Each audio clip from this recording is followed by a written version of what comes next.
Ok, shalom, frères et sœurs, shalom église, shalom à tous, que Dieu vous bénisse. Nous sommes encore là aujourd'hui pour échanger sur la parole du Seigneur.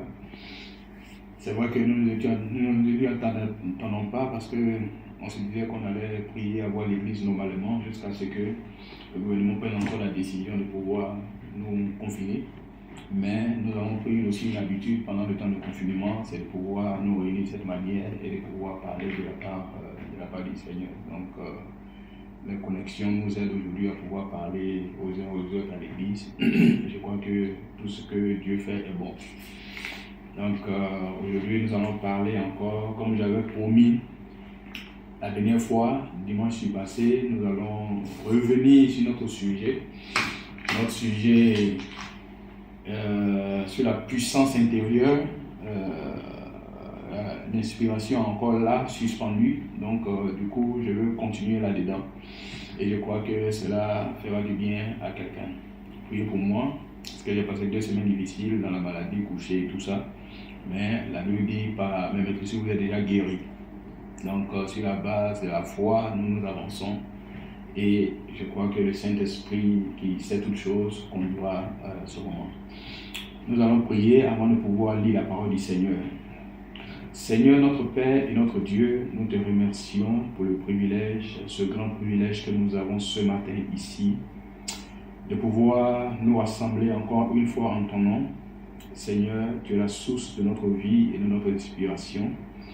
Nous prions ce matin, Seigneur Jésus, que tu sois présent. Père, tu nous as gardés pendant toute la semaine, Seigneur, dans les temps de douleur, dans les temps de maladie, dans les temps de faiblesse.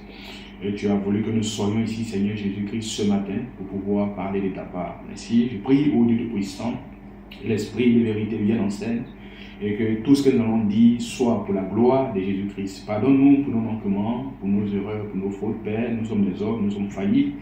Et nous prions que le grand Saint-Esprit de Dieu qui est infaillible, lui vienne simplement, Seigneur Jésus, et qu'il puisse prendre sa parole qui sera lue et la oindre d'une façon spéciale dans nos cœurs, ô Dieu Tout-Puissant.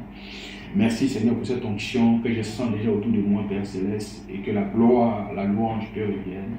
Dans le nom puissant et infaillible de Jésus-Christ, Père, que tu puisses poser ta main sur tous ceux qui ne se sentent pas bien, qui écoutent cette bande, peu importe les maladies, Seigneur, peu importe les faiblesses, que la grâce de Dieu puisse les restaurer. Et nous, ensemble, nous prendrons soin de te donner la gloire, la louange et l'honneur dans le nom de Jésus-Christ, notre Seigneur. Amen.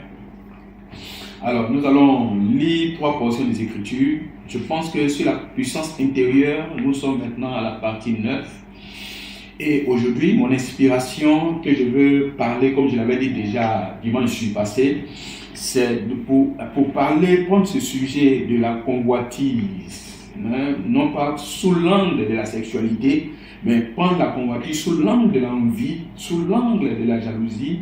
Et comme je le disais, mon inspiration, c'est la convoitise ou l'envie ou la jalousie, ou ce que vous voulez, mais c'est ça l'esprit de la chose. Je pense que cela va faire du bien à quelqu'un ce matin. Je suis convaincu de cela.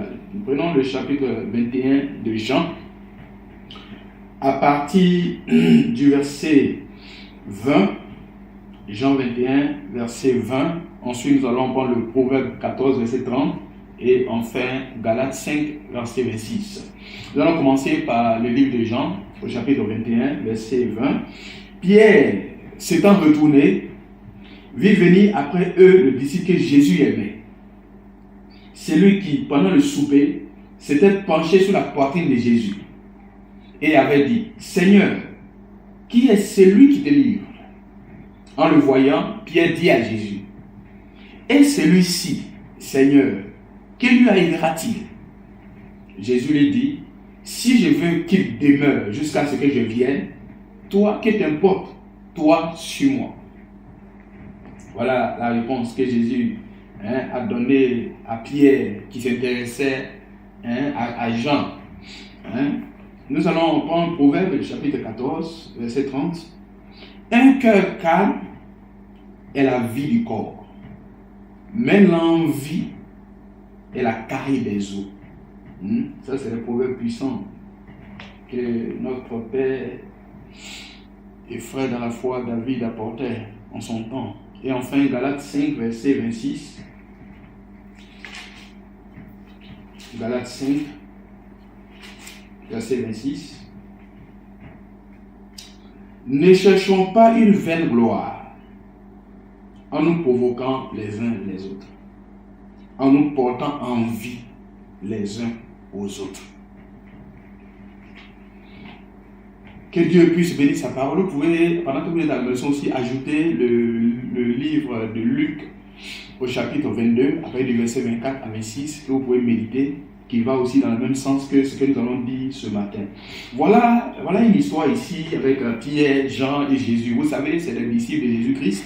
Et lorsque Jésus il était en train de parler avec Pierre sur un certain nombre de choses, il parlait avec Pierre. Il n'a même pas encore fini de parler à Pierre. Voilà que Jean est en train de passer. Et Pierre, au lieu de s'occuper de ce que Jésus lui disait, au lieu de s'occuper de sa propre vie, qu'est-ce que Pierre faisait? Il dit, mais et celui-là, il a commencé à indexer les gens. Mais Jésus ne parlait même pas des gens, Jésus parlait avec toi, Pierre. Et Pierre, Jésus n'a même pas encore fini, et il dit, et Jean, et celui-là, que lui adviendra-t-il?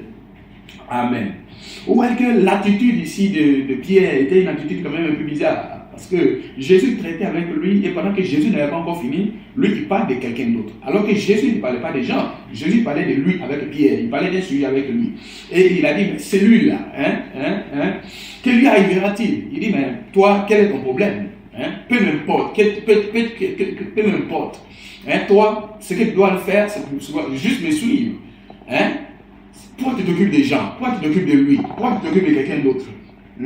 Et c'est un chapitre sur lequel je vais beaucoup insister ici, parce que ce sujet-là n'intéressait pas Pierre. Ce sujet-là n'était pas le sujet de Pierre. Ce sujet-là n'était pas un sujet que Pierre devait, sur lequel il devait parler. Ce n'était même pas la prédication de Pierre. C'était une affaire entre Jésus et Jean. Ce n'était pas une affaire entre Pierre et Jean. C'est une affaire entre Jésus et Jean. Et donc Pierre n'avait pas le droit de pouvoir parler ainsi des gens. Il dit, mais celui-là, quel lui adviendra-t-il? Peu importe son futur, peu importe ce qui arrive maintenant, peu importe ce qui va se passer. Toi, quel est ton problème? Parce que ce n'est pas toi, Pierre, qui va changer sa vie. C'est Jésus-Christ, le Seigneur, qui va changer sa vie. C'est comme ça qu'il dit, peu importe, toi, suis-moi. Toi, tu dois me suivre, lui doit me suivre, l'autre doit me suivre. Ce n'est pas toi en tant que l'homme. Et si tu le sais, qu'est-ce que tu vas apporter? C'est une histoire qui montre que Pierre s'intéresse à la vie de l'autre. Et aujourd'hui, notre sujet, c'est l'envie. Nous voulons insister là-dessus. Voilà ce que Frère Branham dit ici. Dans la prédication, la statue d'un homme parfait, sur le 14 octobre 1962 à Jefferson, il dit ici, il dit, c'est ainsi avec Christ. Voyez-vous, nous devons être tellement amoureux de lui que lorsque nous demandons quelque chose et que Dieu ne nous le donne pas, cela ne nous ébranle pas du tout. Frère Branham dit, nous devons tellement aimer Dieu. L'amour de l'homme vis-à-vis de Dieu doit tellement être élevé, si bien que je peux lui demander quelque chose. Il dit, même s'il ne donne pas ce que je lui demande maintenant, cela ne me donne en aucun cas. Il y en a qui demandent quelque chose à Dieu. Lorsque Dieu ne leur donne pas, c'est fini. Dieu est ceci, Dieu est cela, Dieu est cela. Mais Dieu connaît la fin de leur commencement. Dieu sait ce qui va venir. Et si Dieu ne peut pas cela à quelqu'un maintenant, ça veut dire qu'il sait que ce n'est pas pour lui maintenant. Et Frère Branham dit, je veux tellement avoir l'amour de Dieu, si bien que, peu importe, même si je demande quelque chose à Dieu qui ne me donne pas maintenant, cela ne va pas me branler. Lorsque quelqu'un demande quelque chose à Dieu qui ne lui donne pas, c'est là que les envies commencent. Lorsque Dieu ne lui donne pas, que Dieu donne à quelqu'un, il va commencer à envier la personne. Il va dire, mais ce que l'autre a là, c'est ce que moi je devais avoir. L'envie est un état d'esprit dans lequel on se place. L'envie, c'est un esprit dangereux. L'envie, c'est un état d'esprit dans lequel quelqu'un se place. Et lorsqu'un homme se place dans cet état d'esprit-là, c'est quelqu'un en réalité qui n'a pas confiance en sa valeur en réalité. Lorsque quelqu'un a envie quelque chose que l'autre a, c'est quelqu'un qui n'a pas confiance en ce que Dieu a fait de lui. Il n'a pas confiance en lui-même. Ça y est, la valeur que Dieu t'a donnée. Parce que chacun a une valeur sur la terre. Lorsque Dieu nous envoie sur la terre, nous n'avons pas la même valeur. Nous n'avons pas la même valeur. Nous avons des valeurs différentes. Dans la présence de Dieu, nous avons des poids différents dans la présence de Dieu. Donc moi, je ne vais pas avoir le même poids que mon frère, je ne vais pas avoir le même poids que ma soeur. C'est Dieu seul qui nous pèse dans la balance. Je ne vais pas dire pourquoi celui-là est ceci, pourquoi celui-là est comme cela, pourquoi lui il est blanc, pourquoi moi je suis noir, pourquoi lui il est gros, pourquoi je suis mince. Non, tu dois être fier de ce que Dieu a fait de toi. Parce que ce que Dieu a fait de toi là, Dieu sait ce qui est bon pour toi. C'est comme ça que l'envie, c'est un état d'esprit. Lorsqu'un homme est envieux, c'est quelqu'un qui ne connaît pas sa valeur. Il ne sait même pas combien il vaut. Or, en réalité, dans la présence de Dieu, tu vaux plus que de l'or. Et souvenez-vous d'une chose, Dieu doit réaliser une chose unique pour chacun. Vous savez, nous sommes uniques dans la présence de Dieu. C'est-à-dire la manière dont Dieu a créé chacun individuellement. Il y a ce que je suis, l'autre n'est pas ainsi.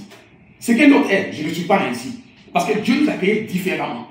Et la manière dont Dieu nous a créés là, Dieu a un plan personnel. C'est-à-dire qu'il y a un plan personnalisé pour chacun. Si quelqu'un a la révélation de cela, vous allez voir que l'envie va quitter la vie. Parce qu'en réalité, Dieu a un plan personnel pour chacun. Parce que nous sommes uniques dans la présence de Dieu. Dieu ne nous fait pas la même chose. Hein? Non, même pas du tout. Regardez, lorsqu'on va même prendre les empreintes digitales, les empreintes digitales là, c'est différent. Tu prends même des jumeaux, ils sont nés le même jour, à la même heure. Vous allez voir à la même minute. Ces gens-là, même quand tu vas prendre les empreintes digitales là, c'est différent. Pourquoi est-ce que Dieu a mis ce mystère-là? Il a mis ce mystère-là parce que Dieu, dans la présence de Dieu, chacun est différent. Même si vous êtes le même jour, vous êtes jumeaux, vous êtes différents dans la présence de Dieu. Vous pouvez avoir la même taille, la même forme, la même physiologie, mais dans la présence de Dieu, vous êtes différents. Et les empreintes digitales montrent qu'il y a des chefs différents en nous, il y a des positions différentes en nous, il y a la valeur différente de chacun de nous. Et c'est comme ça que Dieu a fait cela. Donc je ne peux pas dire pourquoi je ne suis pas comme mon frère. Je ne peux pas dire pourquoi je ne suis pas comme ma soeur. Et ça va créer l'envie en moi. Non. Dans cette série-là, nous sommes en train de vous prêcher la puissance intérieure. En réalité, notre objectif, c'est de faire en sorte que vous soyez des hommes faits. Vous soyez des hommes à la stature d'hommes parfaits. Je ne crois pas qu'un homme va affronter la manifestation de Fils de Dieu si en lui il y a l'envie, si en lui il y a la jalousie, si en lui il y a ces choses-là. Ce n'est pas possible. Hein? La manifestation va te fuir. C'est pour ça que dans cette série de la puissance intérieure, nous sommes en train d'assagir l'homme, nous sommes en train de manier l'homme, nous sommes en train de prendre l'homme pour que l'homme là, nous le renversons et nous le vidons afin que ce qui est lui réellement puisse s'exposer. C'est ça le but de la puissance intérieure. Parce que nous savons qu'à l'intérieur de chacun, il y a une puissance que Dieu a mis. Et cette puissance-là doit s'élever. Cette puissance doit vivre. Cette puissance doit amener l'homme à pouvoir reconnaître sa position. C'est pour cela que nous sommes ici. Hein? Et cette puissance intérieure, nous devons la continuer jusqu'à ce que nous puissions avoir une partie 15. Pourquoi? Parce que tant que Dieu me donnera l'inspiration là-dessus, cela sera parlé. Cela sera parlé pour toi. Donc nous ne sommes pas la même chose. Dieu a un plan spécifique pour chacun. Dieu a un plan personnel pour chacun. Et lorsque Dieu envoie chacun sur la terre, nous sommes dans le christianisme. Nous sommes retrouvés dans la foi. Parce que nous sommes dans le corps de Christ chacun. Mais dans le corps de Christ, vous allez voir, dans un corps, mais chacun a une partie dans un corps. Dans un corps, il y a le bras, il y a la tête, il y a les pieds, il y a ceci. La pied ne peut pas prendre la place de la tête. La tête ne peut pas prendre la place des pieds. Chacun a une position que Dieu lui a mis. Mais dans tous les cas, il fait partie du corps. Et de cette même manière-là, c'est pour ça que je dis que nous n'avons pas la même valeur dans le corps. Nous n'avons même pas le même travail dans le corps. Nous n'avons même pas la même position dans le corps. C'est pour ça que je ne peux pas me comparer à quelqu'un. Pas du tout. Parce que Dieu a un plan personnel pour moi. Et ce plan personnel-là, c'est ça qu'il cherche à savoir. Quand il vient à l'église, là, en réalité, ce n'est pas le plan de quelqu'un d'autre qu'il cherche à savoir. Hein? Ce n'est pas le plan de ma soeur, le plan de mon soeur que je cherche à savoir, non. Je cherche à savoir mon plan, moi, le plan que Dieu a prédestiné pour moi, là, dans ma vie, là. C'est ça que je cherche à savoir. Parce qu'en réalité, nous avons quitté notre position. Et la position que nous avons quittée là, le christianisme fait en sorte que nous retournons à cette position. Est-ce que nous avons dit que quelqu'un a quitté sa position, quelqu'un doit prendre? Non. Lui, il a quitté sa position, il doit chercher à retourner à sa position. Et toi, tu as quitté sa position, tu dois chercher à retourner à ta position. C'est la position de quelqu'un que nous cherchons. Je ne suis pas dans le christianisme pour chercher la position de quelqu'un. Je suis dans le christianisme pour chercher la position que j'ai perdue moi. Et cette position-là, c'est que j'ai perdu là, j'ai la retourné à ça.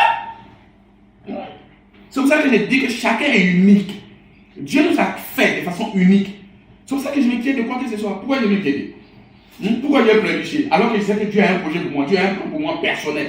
Et ce plan-là va se réaliser. Frère, ce n'est pas mes lamentations qui vont faire en sorte que ce plan va se réaliser. Que je me lamente, que je ne me lamente pas, ce plan va se réaliser. Tout ce que je dois déjà faire, je dois croire, je dois avancer. Hein? Et c'est pour ça que nous vous prêchons la foi. La foi, c'est la base de la vie du christianisme.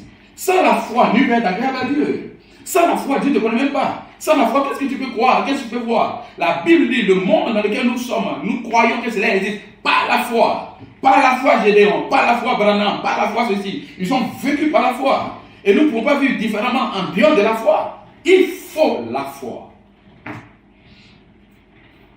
Il faut la foi dans la vie de l'homme. C'est comme ça que je ne vais pas envier quelqu'un. Je vis la foi que Dieu m'a donnée, cette foi-là. Je dois être amené à pouvoir éprouver ça dans ma vie, à pouvoir marcher comme un homme fait. Vous savez, la foi sans elle, là, c'est difficile que tu puisses vivre ce christianisme dont nous sommes en train de parler. Il faut cela. Je lisais l'histoire d'un homme. Cet homme-là, il était arrivé à la déchéance. Hein? Il était arrivé à un niveau où il avait fait faillite dans ses affaires, rien. Et le peu d'argent qu'il avait, qu'est-ce qu'il s'était dit? Bon, au lieu d'aller me suicider, ce que je vais faire, je vais aller consulter un horoscope. Vous savez, nous ne croyons pas dans les horoscopes. Frère Branham n'a pas cru à ça. Il dit, lui, il va aller consulter un horoscope. Et vous savez, quand il est parti consulter l'horoscope là, lui a dit, il a payé. Et l'horoscope là, maintenant, lui disait ce qui doit venir. Vous savez, dans l'horoscope, on regarde ta date de naissance, c'est là, quand tu regardes ça, et maintenant, on te prophétise ce qui va arriver dans sa vie. Et on a commencé à lui prophétiser en fonction de la date de naissance, ce qui allait lui arriver. On a dit, mais écoute, tu vas rencontrer une dame qui va démissionner, et son poste là, tu vois, c'est toi qui vas prendre cela, ceci et cela, et ça va arriver dans ta vie. Donc, le message qu'on lui a donné là, il a cru cela par la foi. Il a accepté cela par la foi. Et il croyait tellement cela que quelques jours plus tard, il a rencontré une connaissance dans un journal. Et cette connaissance-là a commencé à lui dire qu'elle est sur le point de démissionner. Il lui a dit, mais écoute, quand je vais déposer mes dossiers, et ce temps-là, il a déposé ses dossiers. Quand il a déposé ses dossiers, il a été pris. Et mieux, c'est que quand il a été pris, il a été même promu. Pourquoi? C'est parce qu'il avait cru en ce qui lui était prophétisé. Maintenant, vous remarquez bien ce qui va se passer. Cet homme-là, après, il allait consulter l'horoscope qui devait prophétiser ce qui est arrivé là. Quand il a consulté l'horoscope, il a vu même qu'il s'est trompé même de date de naissance. C'est la date de naissance qu'on lui a donnée, ce n'était pas sa date de naissance. Mais qu'est-ce qu'il a fait que la chose a accompli? C'est parce qu'il a cru à la prophétie. Ce n'est pas une affaire d'horoscope, ce n'est pas une affaire de date de naissance, ce n'est pas une affaire de ceci. C'est parce qu'il a cru à ça et la foi qu'il a placée là-dedans, cela l'a mené dans une réalisation. Mais pourtant, c'était faux la base. Donc, ce n'est pas une affaire de génie, ce n'est pas une affaire d'horoscope, ce n'est pas une affaire de ceci. C'est une affaire de la foi qu'il place dans quelque chose. Ce que Dieu a dit là, ça doit s'accomplir. Ça va arriver, ça va arriver. Ce n'est pas seulement de quelque chose. Et Dieu s'attend à ce que tu puisses prendre cela et que tu puisses avaler cela et que tu puisses croire cela. Et tu vas voir que la foi que tu vas démontrer, il n'y a rien qui peut ébranler cela. Ça va s'accomplir. Pourquoi ça s'est réalisé dans sa vie? Ça s'est réalisé parce qu'il avait cru simplement. La foi, c'est la base de notre christianisme. C'est comme ça que je répète encore que tu es unique. Et Dieu, là, il doit réaliser un plan personnel avec toi. Moi, je ne suis pas là pour entrer dans le plan de quelqu'un. Je ne suis pas là pour suivre le plan de quelqu'un. Je ne suis pas là pour que quelqu'un déroule son plan. Et il va dérouler son plan et moi, je vais suivre son plan. Pourquoi? Dieu a un plan pour chacun. Je suis croyant, je suis un chrétien, je suis une chrétienne. Dieu aussi a un plan pour moi. Moi, c'est ce plan-là que je veux. Dans toute ma vie, je jeûne et je prie. C'est pour voir le plan de Dieu de ma vie. Lorsque le plan devient clair pour toi dans ta vie, tu vas voir, peu importe. Ça va se réaliser. Tu vas commencer à placer ta foi là-dedans. Parce que chacun dans la présence de Dieu est unique. Chacun a un plan personnel que Dieu lui a tracé et que sur lequel chacun doit être. C'est ça que je crois. Lorsqu'un homme a cette révélation, vous pouvez voir que la convoitise là, ça n'a plus de place. L'envie même n'a plus de place. Pourquoi j'ai avoir envie de toi alors que moi je sais que Dieu a un plan pour moi aussi? Il a un truc personnel pour moi aussi que je dois suivre. Pourquoi je dois avoir envie? L'envie naît lorsqu'un homme a un manque de révélation de lui-même. Il ne sait même pas pourquoi est-ce que Dieu l'a envoyé sur la terre. Il est là en train de tourner en rond. Il est en train de regarder aux autres simplement. C'est par jalousie et par envie que les frères de Joseph ont vu que cet enfant était béni. Ils ont commencé à l'avoir envie. Lorsque tu vois que quelqu'un est béni autour de toi, pourquoi tu as envie? Pourquoi l'envie même s'élève? Tu ne sais pas pourquoi Dieu lui a donné ça? Tu ne sais pas par où il est passé pour que Dieu lui donne ça? Ce n'est pas l'étoile qui est suspendue sur lui pour qu'il met ça? Donc les conditions qui sont autour de ça, là, tu ignores, c'est là le mystère pour toi. Mais pourquoi toi tu as envie ça? Tu as envie en réalité quelque chose que tu ne connais pas. Tu ne connais même pas le mystère qui est caché là-dedans. Donc vous voyez, l'envie ne doit pas exister dans le cœur de quelqu'un. En réalité. Parce que l'envie, en réalité, l'envie, c'est vis-à-vis de quelqu'un d'autre. Or, en réalité, tu dois vivre vis-à-vis de toi-même. Tu dois marcher vis-à-vis de toi-même. Tu dois avancer vis-à-vis de toi-même. Donc, ce n'est pas une question d'envie. L'envie va te faire rétrograder inutilement. Et les frères de Joseph ont commencé à voir que cet homme était béni. Il avait des visions. Il avait ceci et cela. On dit, mais pourquoi celui-là a ça et moi je n'ai pas ça? Ils ont commencé à dire, et puis en plus, celui qui est le plus petit, il a ça et nous n'avons pas ça, nous serons soumis à lui. Jamais. Et ils ont vu que le père l'aimait. L'amour du père vis-à-vis de son fils était tellement élevé. Lorsque Dieu aime quelqu'un, pourquoi tu as envie? Tu commences à avoir, tu dis, mais s'il est à la place, s'il était ici, ça peut être moi, ça peut être ici. Tu commences à méditer des choses comme ça. En réalité, tu es en train de bloquer tes bénédictions. En réalité, lorsque tu commences à méditer ces choses comme ça, le plan que Dieu m'a tracé pour toi s'obscurcit. Tu vois que toi, tu commences à être aveugle à ta propre vie. Mais en réalité, tu es là pour ta propre vie. Tu es là pour faire en sorte que toi, tu puisses évoluer, tu puisses avancer. Et ton chemin doit être éclairé. Et je suis en train de prêcher ces choses-là pour que ton chemin, la lumière s'installe sur son chemin. Et tu vas voir que lorsque la lumière va s'installer sur son chemin, tu vas voir que tout ce qui était bloqué sur son chemin, ça s'est levé parce que la lumière va éclairer cela. Et qu'est-ce qui fait qu'il y a le blocage? L'envie. Fais en sorte que ces choses-là sont mises sur ton chemin. Et c'est comme ça que les frères de Joseph ont commencé à haïr Joseph sans cause, sans raison. Comme ils ont haï Jésus sans cause, sans raison. Joseph a été haï sans cause, sans... Qu'est-ce qu'il a fait? Qu'est-ce qu'il a fait pour être haï? Parce qu'il avait des songes? Qu'est-ce qu'il a fait pour être haï? Parce qu'il était spirituel? Qu'est-ce qu'il a fait pour être haï? Parce qu'il n'avait pas d'envie? Qu'est-ce qu'il a fait? Réellement, rien. C'est parce qu'ils ont vu que le Père l'aimait. Et l'amour du Père vis-à-vis du Fils a rendu les autres jaloux. Ils ont dit, mais écoute, c'est vrai que c'est notre frère, mais nous allons le vendre. Et ils sont amenés à vendre cet homme. Mais regardez, derrière le malheur, la bénédiction était cachée. C'est-à-dire que lorsqu'un homme est béni, là, peu importe ce que tu lui fais, quand tu penses que c'est un malheur, mais derrière le malheur, là, la bénédiction s'augmente en fait. C'est comme ça. Donc c'est pour ça qu'il ne faut pas avoir envie vis-à-vis de quelqu'un. Quand quelqu'un il est réussi, il est béni, il est ceci et cela. Au contraire, toi, nous allons arriver à ça. L'amour du Père vis-à-vis de Joseph était tellement grand, était tellement puissant. C'était une alliance. Cette alliance était tellement forte que Dieu lui a donné, que son Père lui a donné un vêtement à 7 couleurs, un vêtement à 7 sceaux, à 7 tonnerres. Ce homme, il avait ces vêtements-là, et cette alliance était vis-à-vis du Fils et du Père. Cette alliance était tellement grande et puissante. Et c'était entre le Père et le Fils. Ça ne concernait pas les autres, mais les autres avaient envie. Les autres jalousaient. Les autres convoitaient. Une alliance qui était entre le Père et le Fils. Regardez, cette alliance-là, c'était un mystère pour les autres. Les gens envient toujours ce qui est un mystère pour eux. Alors que réellement, cette révélation ne leur est pas donnée. Lorsque la révélation t'est donnée, tu vas voir que l'envie va te quitter. Parce qu'un homme qui a la révélation n'envie personne. Parce qu'il sait que Dieu l'a créé là. C'est pour un but. C'est pour un but. Et ce but-là va se réaliser. Ça va s'accomplir. Parce que Dieu ne fait acception de personne. C'est pour ça que je te prête ça, pour que tu puisses te mettre sur le chemin correct. Quand tu vas te mettre sur le chemin correct, tu vas voir que tu seras un homme sans rancœur, tu seras un homme sans, une femme sans rancune, une femme saisie, tu seras libre. Tu seras libre de tout poids. Dans cette série de la puissance intérieure, normalement à la fin de cette série, tu dois être délivré de tous ces démons, délivré de tous ces esprits, délivré de toutes ces choses. Et tu vas voir que tu seras prêt pour cette manifestation. Dans ta vie naturelle, dans ta vie spirituelle, tu seras prêt. Tout ce que Dieu t'a révélé sur le chemin prédestiné par Dieu lui-même dans ta vie, tu vas voir que ça va commencer à tomber comme cela. Pourquoi? Parce que tu commences à avoir une attitude correcte. Tu commences à avoir un comportement correct. Tu commences à avoir un comportement de croyant, de croyante dans ta vie. Et tu vas voir, dans cette série de puissances intérieures, Dieu lui-même va faire tomber ses bénédictions dans ta vie. Et ton chemin sera droit comme ça, éclairé devant toi. C'est pour ça que je te prêche. Le mot grec traduit par envie. Écoutez bien, le mot grec traduit par envie, je lis, envie est un sentiment de mécontentement produit en constatant la réussite d'autrui. Vous voyez, voilà dans le grec en fait, le mot envie, c'est que ça veut dire un sentiment de mécontentement qui est produit en constatant que l'autre a réussi, en constatant que l'autre a des succès, en constatant que l'autre a eu son examen, en constatant que l'autre a eu son mariage, en constatant que l'autre a eu des affaires, en constatant que l'autre a eu de l'argent. Vous voyez, c'est un sentiment, le mot grec, c'est un sentiment de mécontentement. C'est pour ça que quand on dit que tel a eu, tel a eu du succès, il faut acclamer. On dit tel a eu du succès, tel a eu du succès, tu as là les bras croisés, tu es passif. Mais en réalité, lorsque on t'annonce que quelqu'un a du succès et que tu as les bras croisés, que tu es passif, c'est là que Satan te tape sur l'épaule. Il dit, mais écoute, c'est petit. Écoute, ce qu'il a eu. Attends, mais tu peux avoir ça. Pourquoi? Parce que c'est une passivité.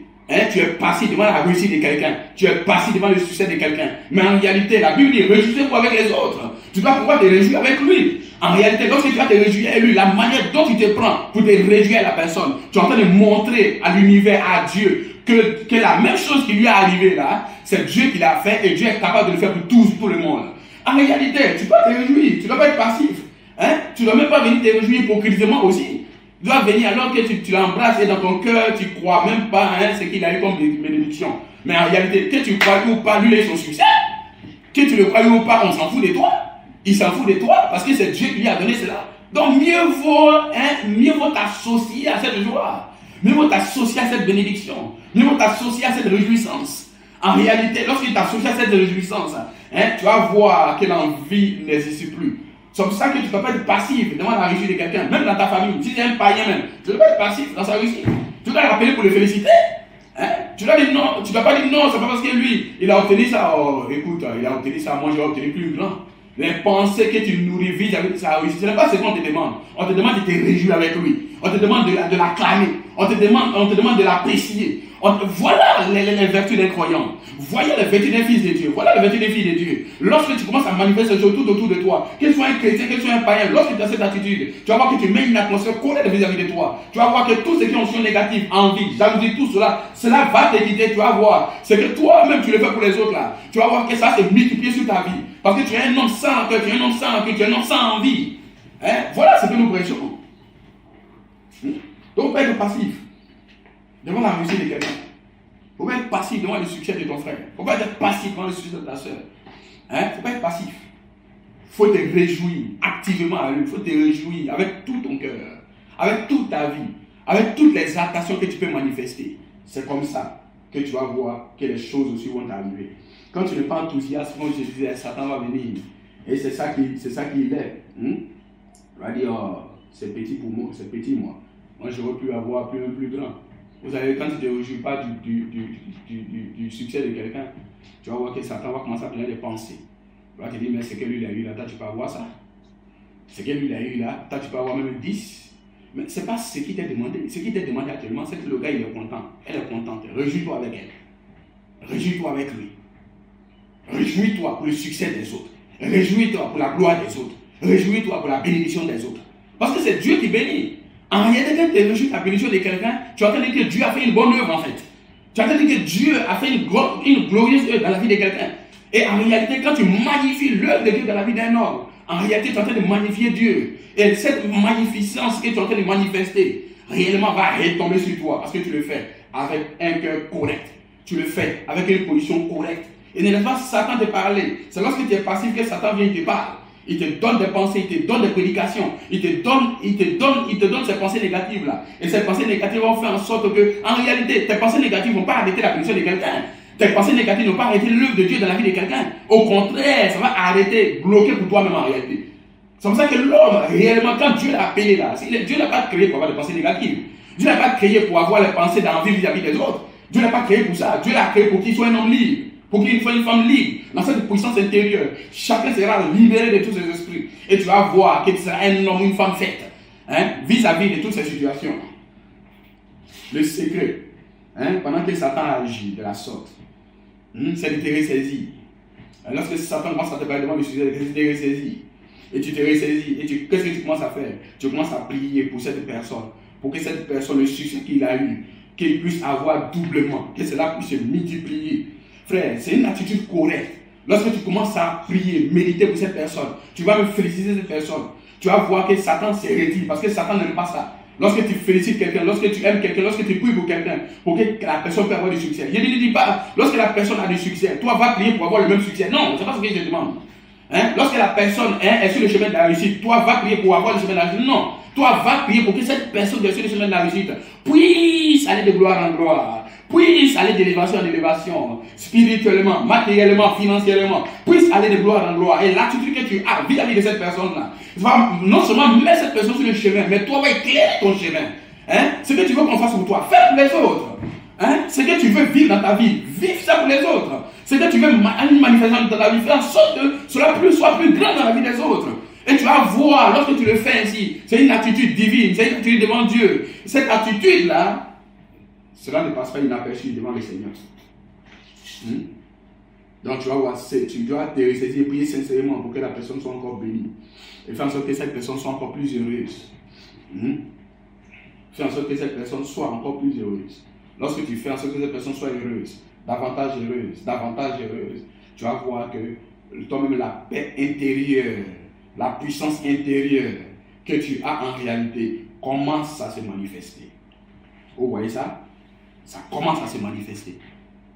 Le but pour lequel Dieu l'a placé, c'est pour que cela puisse se manifester. Le but pour lequel Dieu l'a amené, c'est pour que cela puisse se manifester. Et tu dois retenir cela. Donc, il ne faut pas envier les autres.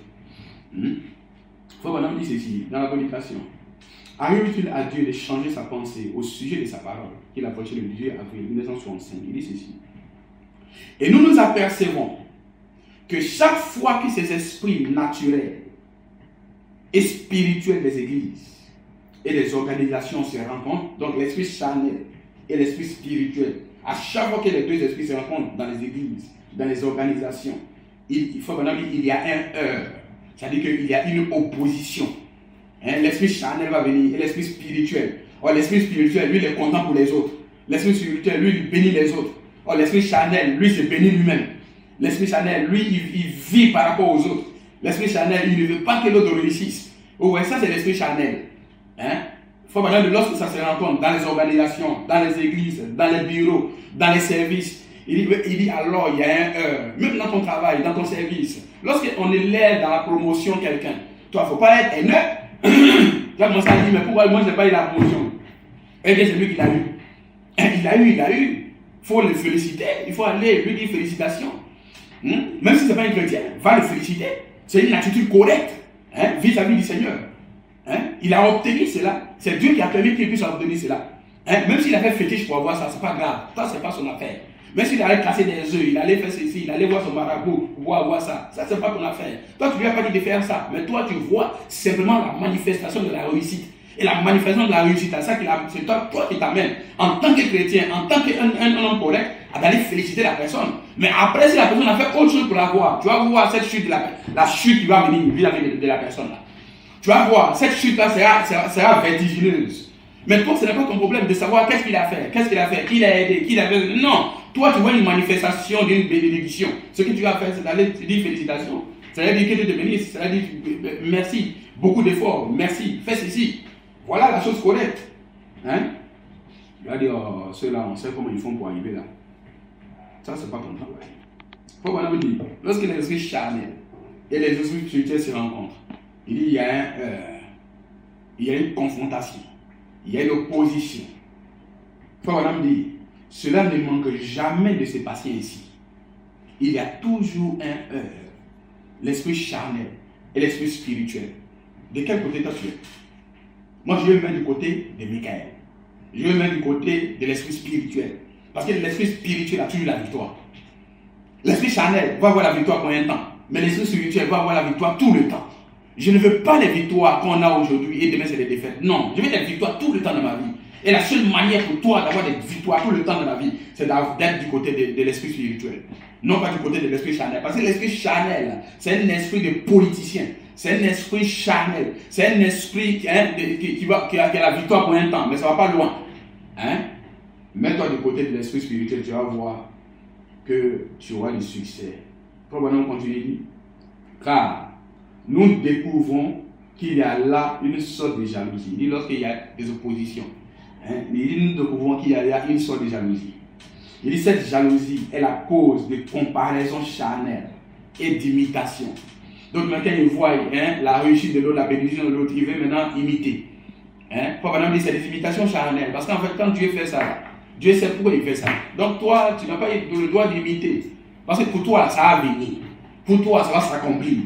En réalité, c'est l'attitude de chacun, c'est l'attitude individuelle de chacun qui détermine son succès, qui détermine sa gloire. L'attitude individuelle. Ce n'est pas parce que j'ai l'attitude de mon frère que je vais avoir ce que mon frère a. Non, ça c'est une imitation charnelle. Cette attitude que lui il a eue, il a développé cette attitude comme Dieu l'a conduit. Et alors, je dois développer une attitude comme Dieu le conduit. Alors, ce ne sera pas une imitation charnelle, ça sera quelque chose de divin. Ça sera quelque chose que Dieu lui inspire. Et tu vas voir que le succès s'installe. Comme on dit, cette jalousie est la cause de comparaison charnelle et d'imitation. Et nous voyons qu'il en est ainsi. Et nous voyons qu'il en est aujourd'hui comme il en fut alors. Lorsque Dieu fait quelque chose chez une personne, tout le monde essaie de copier ce que Dieu a fait pour cette personne. Lorsque Dieu fait, c'est Dieu qui fait ça. Il dit lorsque, c'est Fabien qui parle ici, il dit lorsque Dieu fait quelque chose pour quelqu'un là, il dit que cette personne a du succès là, il dit ce que les gens cherchent à faire, c'est de copier. Mais il y a, moi je n'ai pas envie de prendre une copie même. Pourquoi? Donc moi, c'est des photocopies qui m'intéressent dans ma vie. Pourquoi je vais prendre des photocopies alors que l'original est là? L'original, c'est Dieu qui doit me donner ça. Hein? Je ne vais pas copier quelqu'un, faire des photocopies. Les photocopies ne reflètent pas la lumière. Hein? Les photocopies, c'est toujours charnel. Les photocopies, ça veut dire qu'il y a une originale. Au lieu de me contenter des photocopies, je préfère aller vers l'original. Et l'original, là, c'est Dieu qui traite avec moi directement pour ma vie. Dieu ne traite pas avec quelqu'un d'autre pour ma vie. Hein? Dieu traite avec moi-même pour ma vie. Je suis sur la terre. Hein? Pourquoi alors aller imiter quelqu'un? Pourquoi aller me comparer à quelqu'un?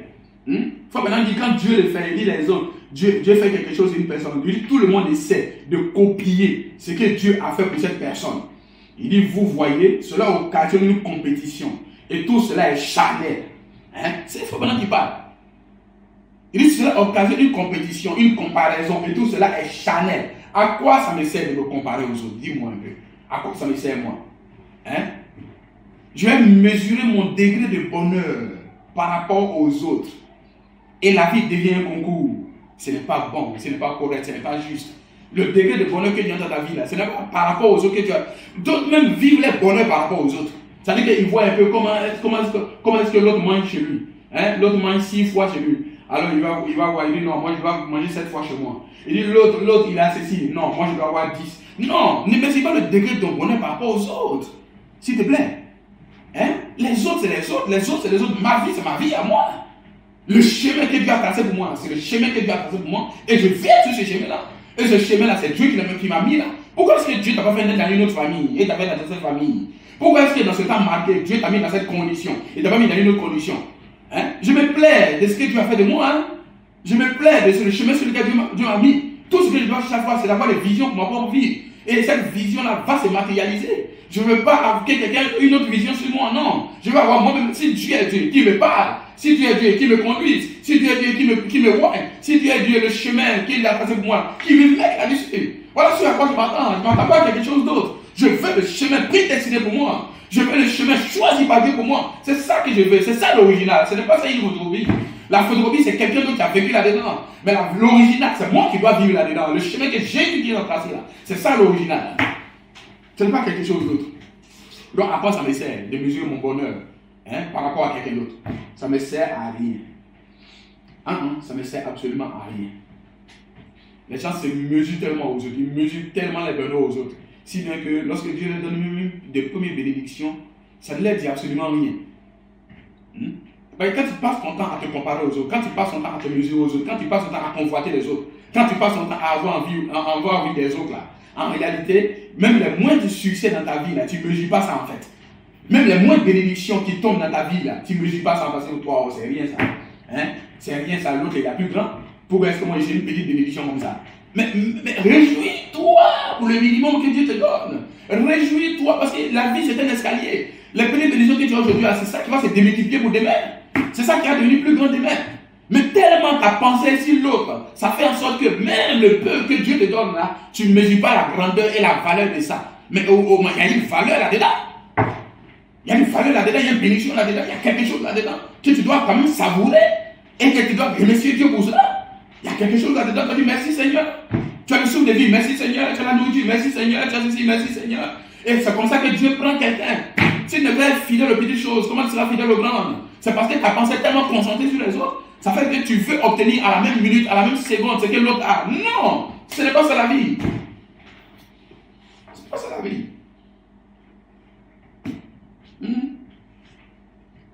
Même les petits succès que Dieu te donne, là, tu n'apprécies même pas ça. Les moindres succès que Dieu manifeste dans ta vie, là, tu n'apprécies même pas ça. Est-ce que tu as le temps même de voir ça? Pourtant, ça est là. Ça est autour de toi. C'est ça, normalement, qui va se transformer pour aller de gloire en gloire dans ta vie. C'est ça qui va aller de gloire en gloire dans ta vie. Les petites semences que Dieu a sémées comme ça, là, comme des petits succès, là. Tu vois ça en petit, mais en réalité, c'est ça qui va se transformer pour aller de gloire en gloire.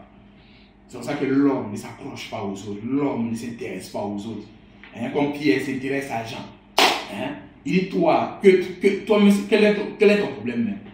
Toi, peu importe. Toi, suis-moi. C'est pas la vie des gens qui t'intéresse. Comment tu peux mesurer ton bonheur à celui des gens? Comment tu peux mesurer ta souffrance à celui des gens? Tu as dit pourquoi moi je souffre, les gens ne souffrent pas.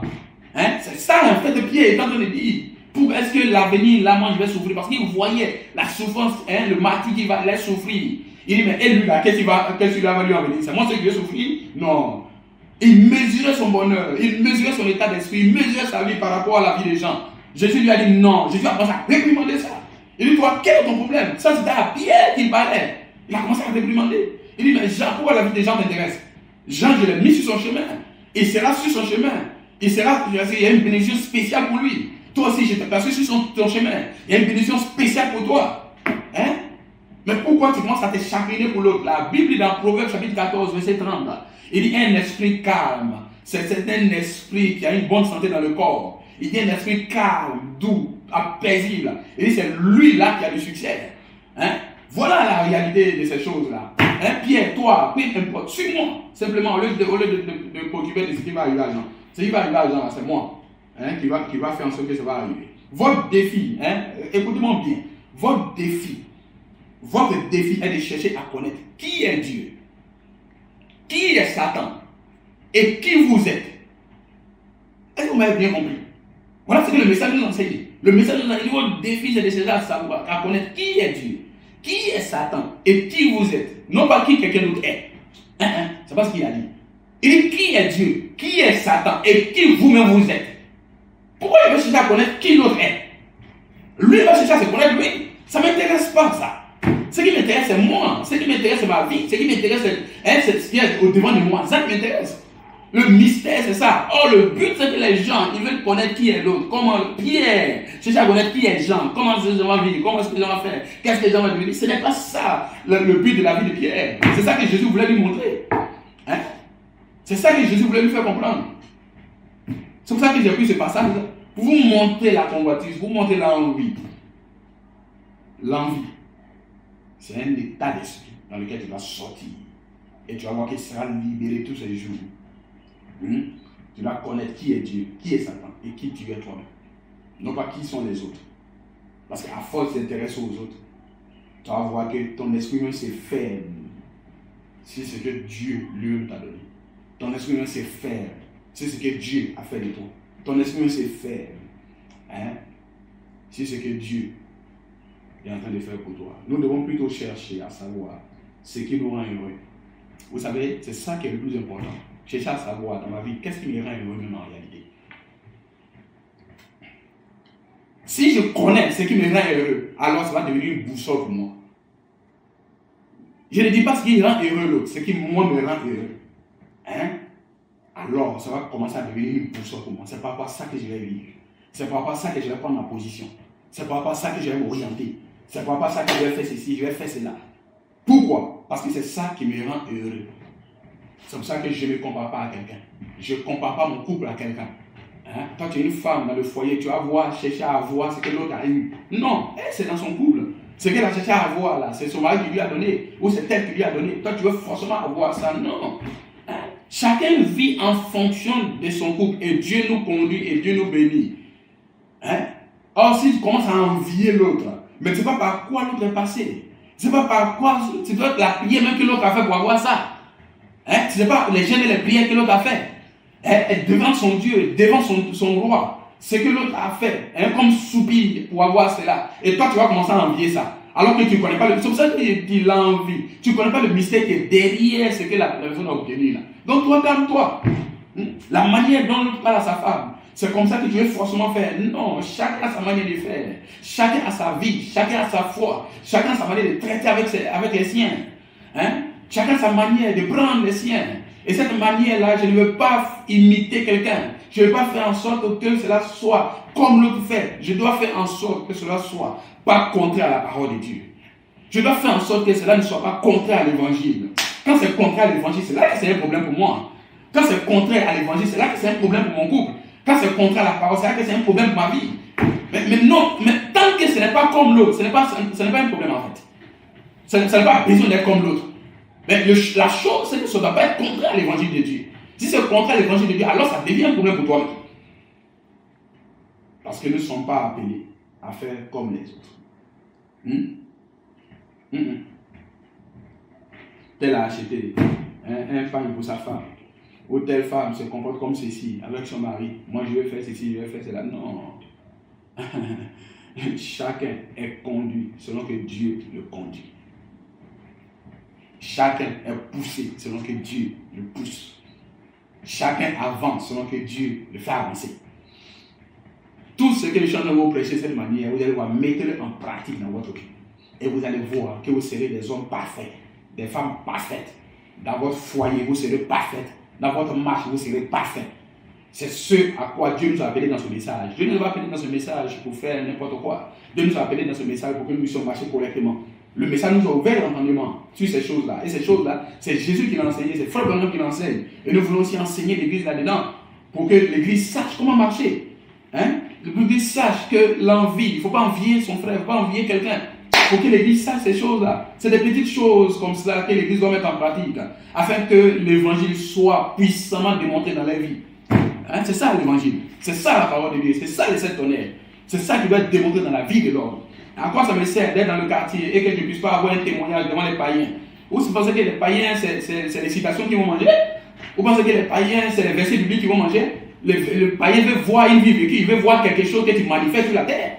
Il veut voir quelque chose que tu manifestes dans ton couple. Tu es toujours en train de faire des injures partout, avec tes parents, avec ta femme, partout, avec ton entourage, même avec tes voisins, toujours en train de faire des palabres. Tu penses que quelle citation tu vas faire avaler à ces gens-là? Hein? Ils s'en foutent de tes citations. Tu vas peut-être lui dire quoi? Il faut maintenant dire, il faut maintenant faire ceci. Il va dire c'est des colliers. C'est pas ça à quoi il s'attend.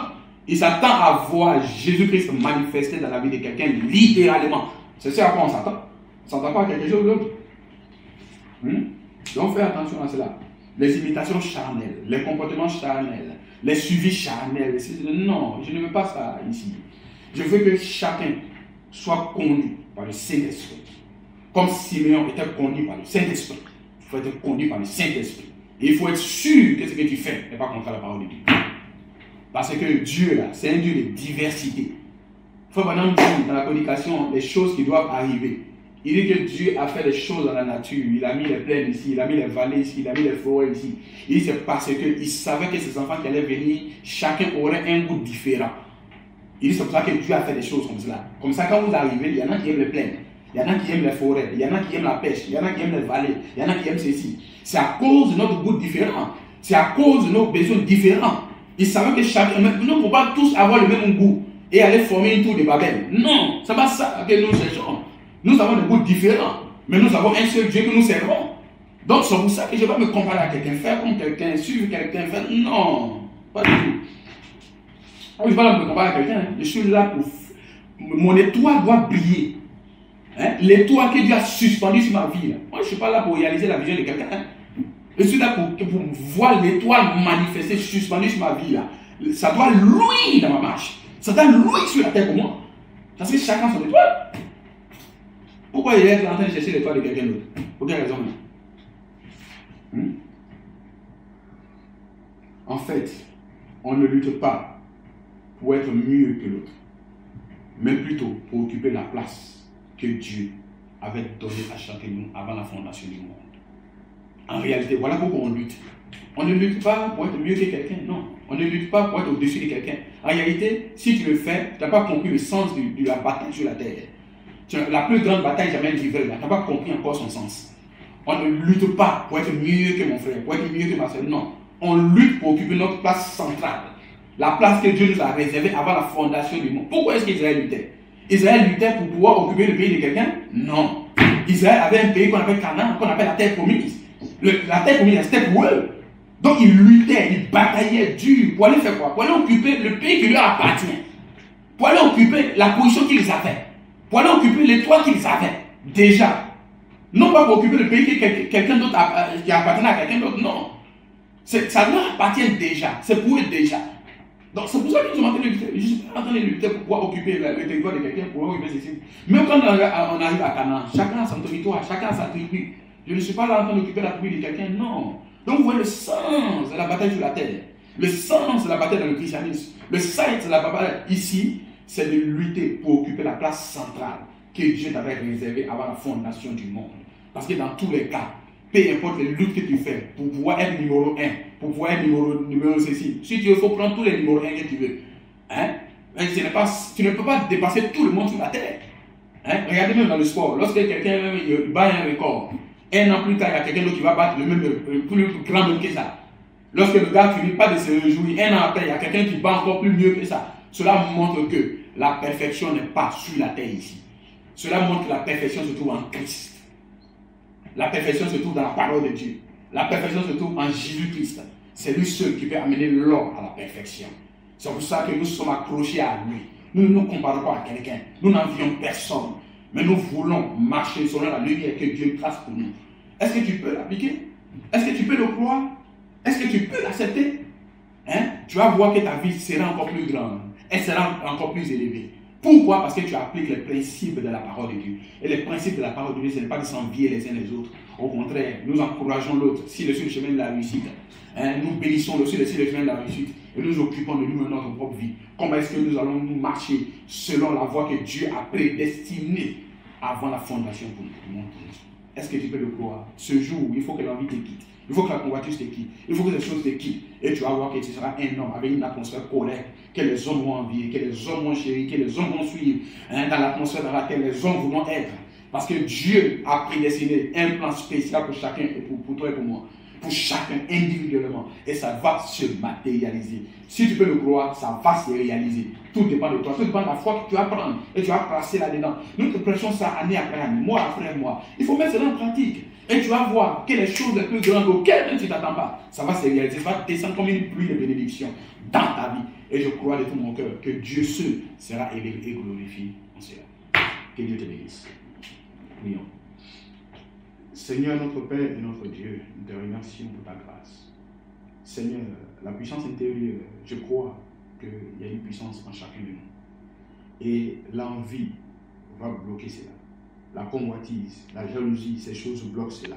C'est pour cela que je parle de ces sujets-là, Père, afin que l'homme puisse se dégager de cela, Père divin. Comme la Bible dit, comme Jésus l'avait dit à Pierre, comme Frère Branham le dit, il faut que ces choses puissent quitter l'homme, afin que l'homme puisse marcher et occuper sa position centrale dans la parole de Dieu. Le chemin que Dieu a prévu pour lui, cela va se matérialiser. Je le crois de tout mon cœur. Bénis tous ceux qui écouteront cette bande, Père, dans leur vie. Bénis cela, Seigneur. Bénis, enfonce cela dans leur vie. Et qu'ils puissent être des hommes qui soient détournés de l'envie, détournés de cet état d'esprit. Et qu'ils puissent être des hommes et des femmes que ce message a transformé profondément, Père. Accorde cela, Seigneur Jésus. Bénis, ô Père divin, l'écoute de la prédication de la parole et les frères qui sont là en train d'écouter la parole. Je peux que tu le bénisses, Seigneur. Reçois par-dessus toutes choses la gloire, la louange et l'honneur. Guéris mon corps, Seigneur Jésus, et restaure-moi entièrement dans le nom de Jésus-Christ. Amen. Que Dieu vous bénisse.